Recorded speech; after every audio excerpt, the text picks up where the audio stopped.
So right now we have mold release onto the molds, and we have cleaned the circuit boards here with some alcohol so that we know that they're nice and clean.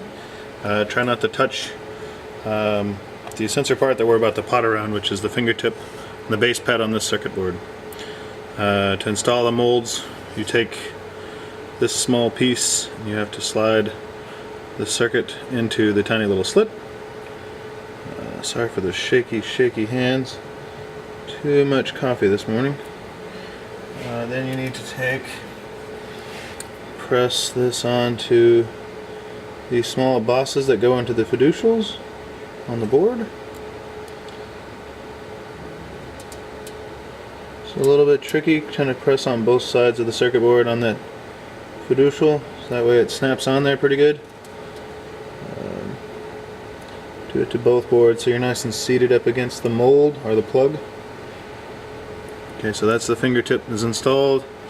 Let's take the base piece, which is this guy. Again, the mold pieces have already been hit with mold release. This is pointing toward the distal end. So we take, again, there are small pins on the mold piece. And what I want to do is I want to press both sides of the fiducial, make sure it is snapped onto there.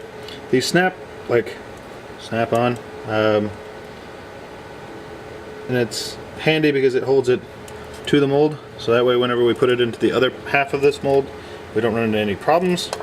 But you have to be careful whenever you go to do mold releasing, because that snapped on is kind of tricky. Let's do the second fingertip mold, which is somewhere. Where'd it go? Shit. Well, pause.